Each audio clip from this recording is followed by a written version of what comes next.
Otvoreno o seksu sa Jelenom Karleušom. Pojedini mediji često je nazivaju kontroverznom zvezdom, a svoje tvrdnje zasnivaju na njenim provokativnim izjavama i postupcima.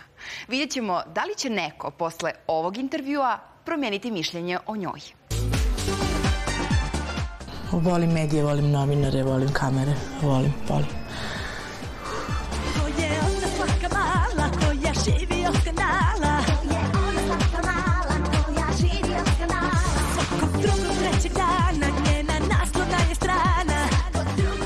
Jelena Karleuša uskoro se vraća na scenu i to izdavanjem novog singla, pa je nakon godinu dana odsustvovanja iz javnosti polako počela da se navikava na medije.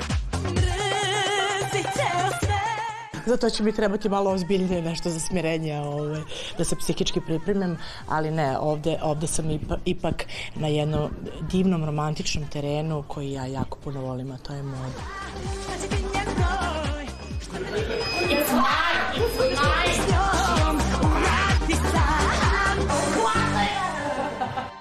Fotografisala se za kampanju Dizajnerski mesec magazina Story, u kojoj nosi patike koje je za nju dizajnirala Ivana Rabrenović.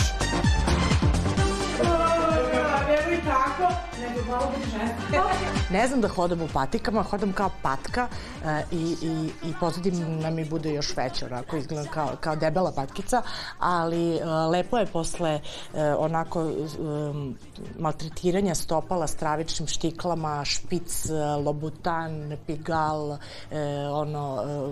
mengele, obućom, ući u nešto što je jako udobno.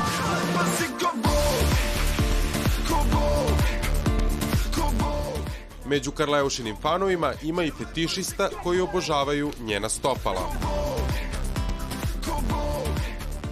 Prstiće, pusti molim te fetišiste i to je posebna priča, ali ne za ovu emisiju, za ovo emitovanje, nego za... Ne za ovaj termin. Ne za ovaj termin, nego onako uz gosta psihijatra. Medijska apstinencija, međutim, ne znači i seksualnu apstinenciju, pa smo saznali da njen suprug Duško voli kada je obuvena tokom seksa. Imala sam par slučajeva u braku kada je moj muž izrazio želju da želi da budem obuvena u krevetu, ali zabranio mi prvo da pričam o tome, a drugo, odučila sam ga od toga, tako da sad je srećan i kada se depiliram. Prema tome sve je sad na svom mestu. Kada je već pomenula depilaciju, pitali smo je kako joj se dopada pobednica ovogodišnje Eurovizije Conchita Wurst. Naučite me, sad ćete im glumim gospođu u Wurst. Ja sam odavno Conchita, mislim, ja to zbog vas, javnosti i publike, to malo još sređujem. Inače, meni radi brkovi rastu odavno, tako da nije to loš trend. Još samo da neko uvede taj, mogla bih ja da uvedem trend nedepiliranih nogu. To bi bila, ovi razgovor kreće u jako bolesnom pravcu. Zašto snimate sve ovo što govorite? Zašto vam i dalje snimaju čudno ovako, kada je skrivena kamera? Pogodilo ju je što su je nazivali travestitom, ali u tome vidi i jednu pozitivnu stvar. Ti si moj. Uvijek je bilo da sam jako obdarena, znaš. Nikad mi nisu davljali neki mali, uvijek je to bio onako muški.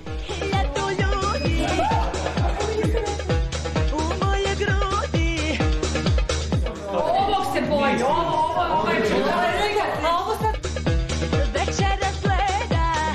Ima saveti za devojke koje zbog malih grudi ne žele da skidaju brus tokom seksa.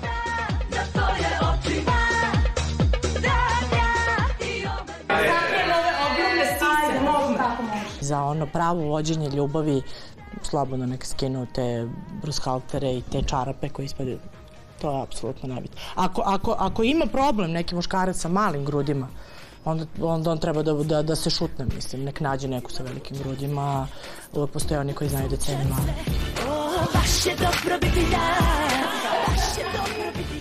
Jelenine modne savete za devojke, ali i koleginice sa estrade, pogledajte sledeće nedelje u ekskluzivu kada vam puštamo nastavak provokativnog intervjua. Ono nas gleda, ko mi se vaćarimo.